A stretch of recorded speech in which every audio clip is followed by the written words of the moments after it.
Today, I am going to share with you a story of two men who had exactly same educational background and same amount of money in the bank, but still one succeeded and other failed. Why this happened?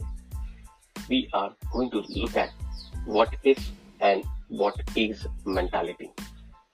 So Ben and Roy started working at the car dealer shop actually on the same day. Both have same education background and same amount of money in the bank.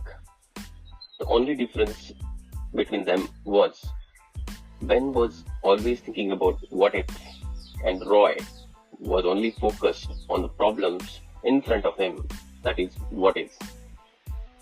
On their first day of work, Ben spent entire day watching other salesmen and reading books on selling. He was terrified that he might mess up and wanted to be able to cover any possible situation before even talking to a customer. Roy, on the other hand, realized that he has only one problem and only one thing to focus, which was getting customers to buy cars. Because of this, he spent his whole day approaching customers and trying to get sales. He quickly realized that he was a pretty crappy salesman and that customer did not respond to his sales pitch. He went home and at the night he spent few hours on Google trying to figure out what he did wrong and how he could fix it. Both Roy and Ben sold 0 cars on their first day. Next day morning, Ben saw something on the news about a car salesman in another town getting sued for selling a defective car. While Ben's boss reassured him that there are no defective cars on their lot, Ben was still worried that he might get sued one day for the same issue. He was so focused on their news story that he spent whole day learning about defective cars and inspecting every car in his area for defects. On other hand, Roy kept working on his only problem, that is selling cars. In his research, the night before, he learned a trick to change his sales pitch. This resulted him into selling 1 car that morning. He almost sold 2 other cars but lost the customer in negotiation.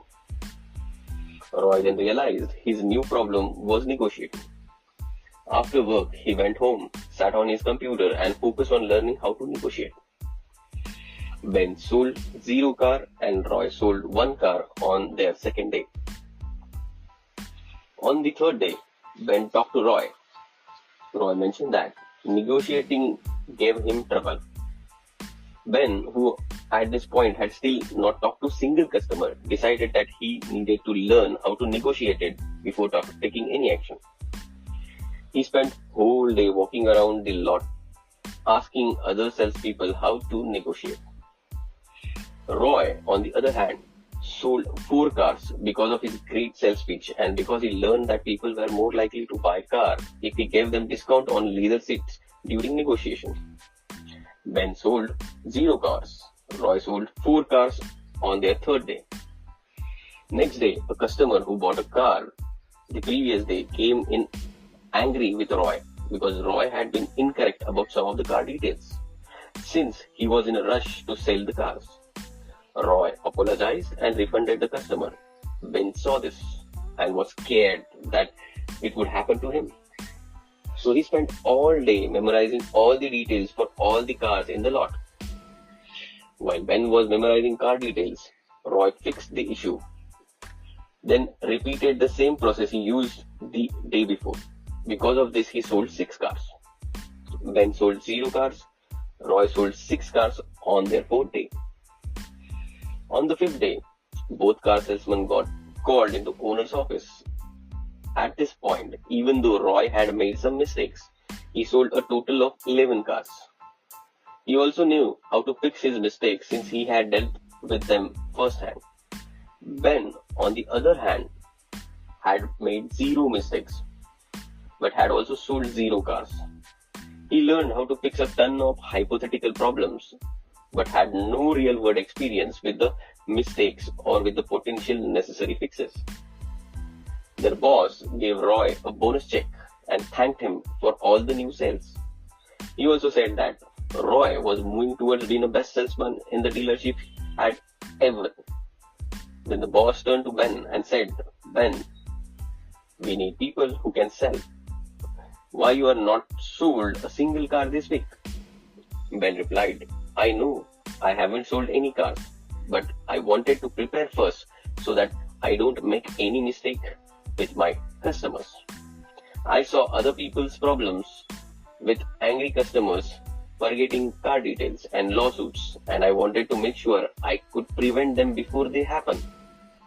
Boss then replied, all the issues you brought up are nothing to worry about. We have never been sued for defective cars, and everyone knows that customers will come in angry sometimes.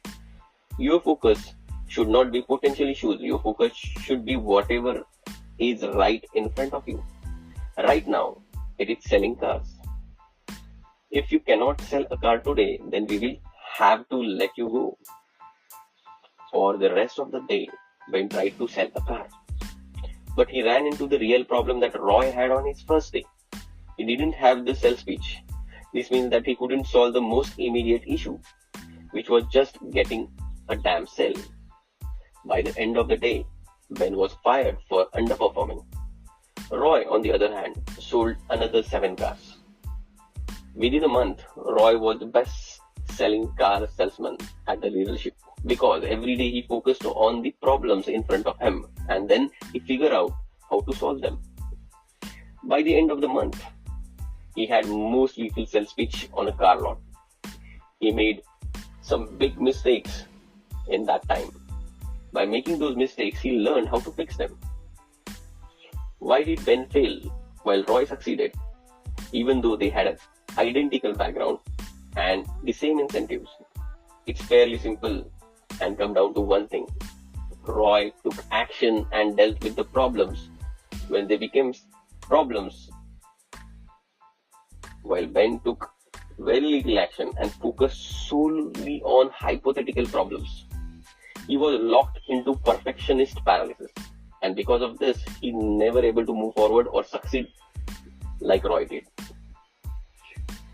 So this story revolves around 2 people, one of whom is taking action in real life, and other one actually thinking about problems that might occur when he takes action. So think about it. What are the actions you need to take in your life to succeed? You might fail, you might do mistakes, but you need to learn from them, fix them, and again give back to your work or the goal you are dreaming to achieve. If you need any help, I can be your coach. And to check whether we are fit for each other, you can book a call with me. If you want to book a call, you just simply visit braingyan.in/apply. So will I sell anything in this call to you? No. We'll discuss about your goals, your dreams, and I'll help you actually figure out how you can achieve it. And at the end, if we found you fit for our program, then we will let you know about our program. But we will not sell you anything. You might find a button to book a call on this page if you're watching on our website or listening to this audio. Thank you very much.